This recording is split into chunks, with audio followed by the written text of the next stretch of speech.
mademoiselle Rebecca. Oui, alors moi, je suis sage comme une image ce soir, parce que je suis quand même avec un directeur d'école, qui est Christian. Eh oui, Rebecca. Et bon, pour ma dernière année, puisque je vais aller en retraite très bientôt, j'ai repris une direction dans une petite ville du Sud, Arles. En Arles. Voilà, d'ailleurs, j'ai fait signer tous mes collègues.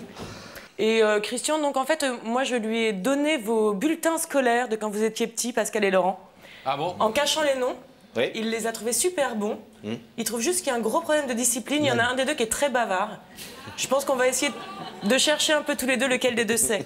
Merci Rebecca. Continuez à parler de votre cursus scolaire avec Christian. Pendant ce temps, nous allons nous savoir et apprendre ici même qui a une vérité à lui révéler. Une vérité qui est une belle histoire et on va accueillir immédiatement Séverine.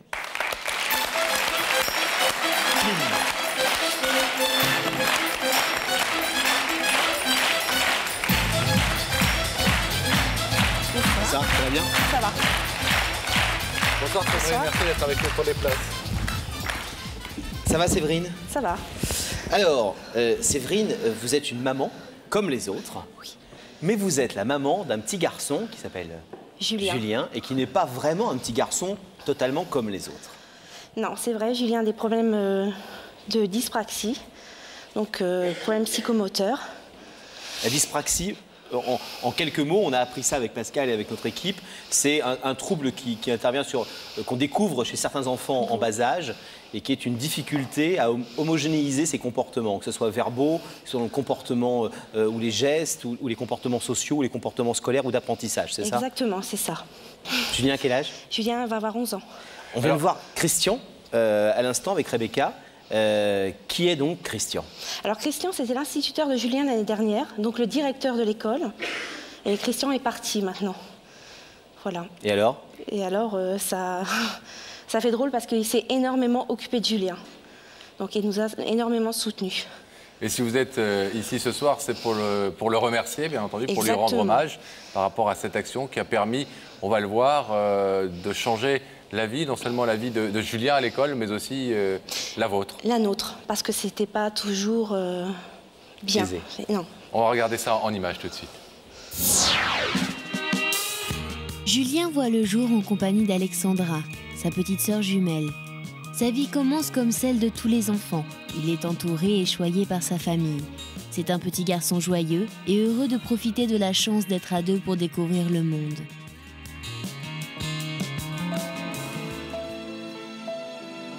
Et puis un jour, tout bascule.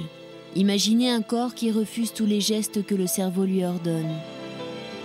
Anormalement maladroit, Julien est incapable d'exprimer son mal-être et va s'enfermer dans l'agressivité et le refus de travailler à l'école.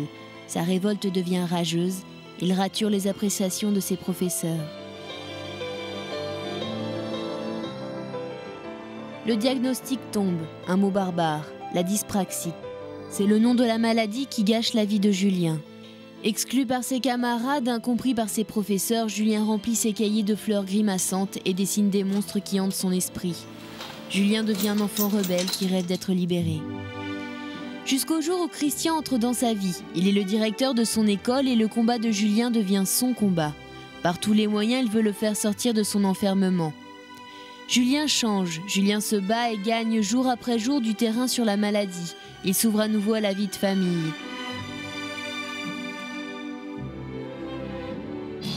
Le miracle se produit. Julien a enfin retrouvé le goût d'apprendre. C'est à toute une famille que Christian, le maître d'école, a redonné la joie de vivre. Ce soir, un enfant enfin heureux veut offrir un merci à son sauveur. Bien résumé? Tout à fait ça. Je suis très émue.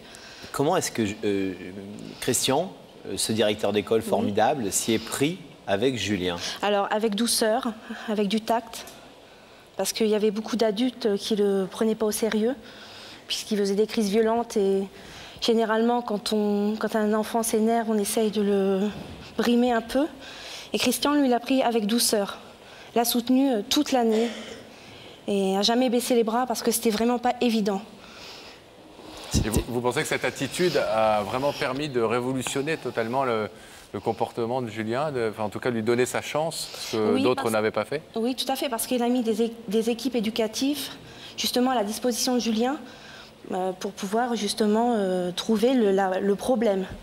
Jusqu'à présent, vous n'aviez pas rencontré des enseignants de ce type? Non, jamais. Il était brimé plutôt. Il était mis de côté. Oui, exclu. Alors vous nous disiez que Christian avait quitté l'école dans laquelle se trouve Julien. Donc ça veut dire que vous ne le revoyez plus? Je ne le revois plus, non. J'ai des nouvelles par rapport à son collègue qui a repris sa place comme directeur. Et voilà, c'est tout. Mais je ne le revois plus. Et comment ça se passe alors aujourd'hui pour Julien? Est-ce que d'autres ont pu prendre le relais de ce que faisait Christian? Oui. De ce qu'avait initié Christian? Oui, le nouveau directeur qui connaissait Julien de l'année dernière, donc qui a pris le relais de Christian. Parce que Julien refusait d'être avec des femmes. Il avait besoin le soutien d'un homme. Donc le nouveau directeur a pris Julien. Et Julien, ça va maintenant. Pourquoi est-ce que vous avez fait appel à nous et pourquoi est-ce que vous avez souhaité remercier Christian ce soir à la télévision? Parce que je pense que tout le monde a besoin d'entendre qu'il y a des enseignants qui ne baissent pas les bras, quoi. Qu'il y en a qui sont là et c'était pas évident, c'était un combat chaque jour. Hein. Oui. Et lui, il était là tout le temps. Il venait chez nous le soir pour nous consoler. Pour remonter le moral? Pour nous remonter le moral, pour dire Julien, moi je te comprends et je suis là, Julien. Voilà. Alors, vous nous avez demandé de faire venir Christian. Il est là, vous le savez, il est dans la loge de Rebecca. Et vous allez donc pouvoir, avec Julien, lui dire tout le merci que vous avez voulu lui dire ce soir. On va accueillir Christian de l'autre côté du plateau. Il faut que vous restiez tous les deux silencieux. Hein, on voit Julien qui est derrière vous dans le public. Il faut rester totalement silencieux pour que la surprise soit complète, bien évidemment. D'accord. À tout de suite. À tout de suite. Et nous, on va demander à nos camarades de la technique qui travaillent auprès de Gabriel Coteau, notre réalisateur, eh bien, de nous mettre en contact avec Rebecca. Rebecca, voilà, nous voyons son visage. Vous êtes toujours sur nos appréciations scolaires? Ça y est, on les a passées. Je pense qu'on a eu un petit peu de mal à trouver lequel des deux. Et le mieux, c'est que Christian vienne voir de lui-même. Tout à fait. Alors, je vais vous demander... Vous avez l'air extrêmement cool tous les deux dans cette loge. Hein. On pourrait vous y laisser toute la soirée à la limite. Oui. Je vous demande de vous lever, voilà, merci. Et vous allez suivre Sam. Et la vérité est au bout du couloir. Merci.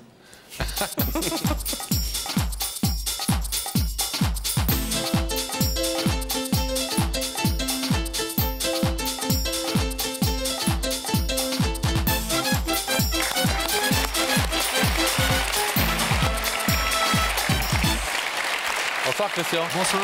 Merci d'être avec nous. C'est pas moi qui étais dissipé, je vous promets. Hein. Je ne sais pas. C'est lui, c'est lui. Je donnerai ma réponse tout à l'heure. Ça D'accord. dit, il y a les instituts sont plutôt sympas en général, pas trop sévères, mais il y a peu de directeurs d'école qui ont ce côté, le côté jovial et visiblement très décontracté que vous avez. Merci. Ça fait plaisir. Alors vous savez que on vous a fait venir ici non pas uniquement pour examiner nos bulletins scolaires, hein, Laurent et moi, mais parce que quelqu'un nous l'a demandé, quelqu'un qui voulait vous parler, vous dire quelque chose d'important à ses yeux. Est-ce que vous avez une idée de qui est cette personne depuis que vous avez reçu notre invitation? Oui. Vous avez une idée? Non, du tout. Oui ou non? Il y a cru, hein. Un peu. Un petit doute. Non, pas vraiment. Non, j'ai cherché, j'ai étudié un petit peu le profil des personnes que je connaissais.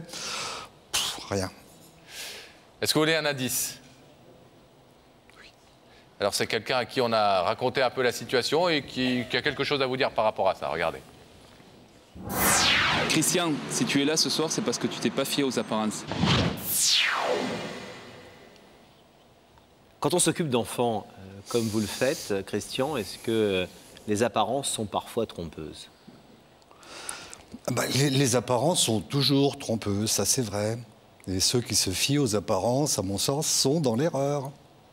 Les apparences, ça veut dire le milieu social, ça peut vouloir dire... Ça peut tout dire, ça peut être l'apparence physique, c'est le rapport avec la personne, c'est le premier contact qu'on peut avoir, c'est des tas de choses. Et vous qui vous occupez d'enfants, par exemple, vous gardez bien de les juger sur le premier abord, sur ce qu'il vous semble apparaître d'eux dans les premiers jours. Oui, parce que si on juge comme ça à l'entrée de jeu, enfin, qu'est-ce qu'on fait? On ferme une porte, on ne laisse plus d'accès. Donc je trouve ça un petit peu dommage. Et puis bon... J'ai tellement connu de collègues qui avaient des appréciations sur certains élèves, et puis au bout de quelques années, on s'est dit, ah mais là je me suis trompé finalement.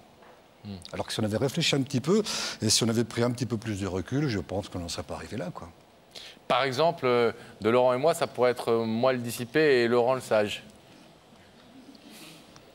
Je répondrai tout à l'heure. Est-ce que vous voulez, en Je ne attendant... peux pas juger tout de suite. En attendant, est-ce que vous voulez un deuxième témoignage? Oui. Alors, on le regarde tout de suite.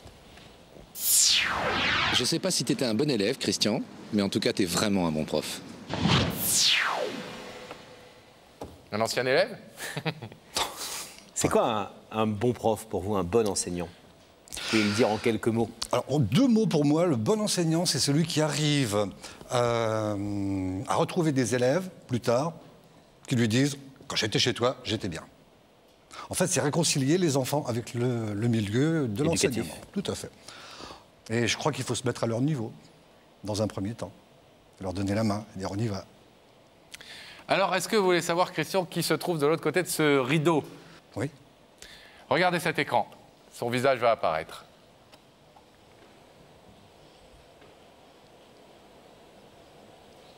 Oui. Bien sûr. Bonsoir. Bonsoir. Comment allez-vous? Ça va. Et vous? Ça va très bien, merci. Ah non, là, je ne m'attendais pas. C'est une surprise? Oui, oui, oui, c'est sûr, oui. Oui, oui, oui. Oui, complètement, oui, oui. Non, c'est vrai qu'on a travaillé un petit peu main dans la main l'an passé. On a essayé de gérer pas mal de choses. Oui. J'espère que ça a porté ses fruits. Tout à fait. Comment va Julien? Ça va mieux, Oui, grâce à vous. merci. Est-ce que vous voulez savoir ce que cette maman, la maman de Julien, est venue vous dire ce soir? Ah, tout à fait, oui. Oui, Séverine, c'est à vous. Alors Christian, je vais vous appeler Christian ce soir. Oui. J'avais pas l'habitude de vous appeler Christian, mais ce soir je vous appelle Christian. Je voudrais vous remercier pour tout ce que vous avez fait pour Julien, de l'avoir épaulé, parce que maintenant ça va mieux. Je pense que Jean-Philippe, je vais dire Jean-Philippe aussi, vous a donné des nouvelles. Et il a progressé et on a découvert ce qui se passait réellement. C'est très bien. Voilà, et grâce à vous, parce que vous avez mis plein de choses en place et vous nous avez réconfortés tout au long de l'année. Voilà, et vous avez épaulé Julien surtout, chose qui était très dure. Pas évident. Dur, hein. Non, pas dur. C'était pas évident Normal. quand même. Vous nous disiez que ça avait changé votre vie, pas seulement la vie de votre fils, mais la vie de votre famille. Tout à fait, oui. Une porte qui s'ouvre et tout d'un coup le début de la résolution d'un problème qui vous semblait un problème insoluble. Oui, on renaît, quoi, on revit. C'est plus le même Julien. C'est plus du tout pareil. Mais grâce à Christian, parce que je dis qu'il a pas baissé les bras. Voilà, il mérite des remerciements.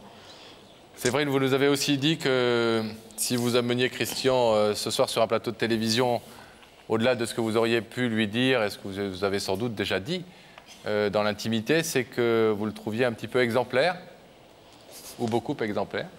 Beaucoup exemplaire, pardon, parce que c'est pas évident à mener. Hein. Je veux dire, Julien, il n'était pas bien du tout. Donc, certains enseignants auraient pu baisser les bras. Il y en a qui ont baissé les bras, et Christian, non. Il l'a pris avec lui dans sa classe et il l'a aidé jusqu'au bout. Et il ne s'est pas fié aux apparences, Pas dont du on parlait tout. tout à l'heure. Et c'est pas du Et tout qui fait font aux tellement de mal apparences. aux enfants parfois. C'était pas les... Non. Ce que j'ai pris en compte, c'était la souffrance d'un enfant. C'est tout.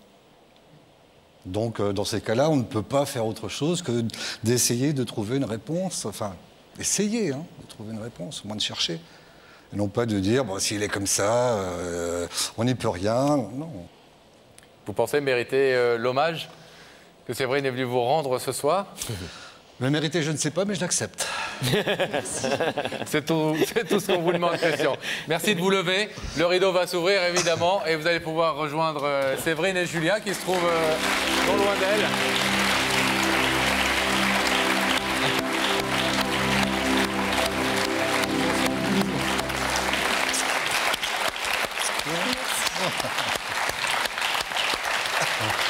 Vous voulez aller chercher Julien, Séverine? Salut Julien. Avec Merci.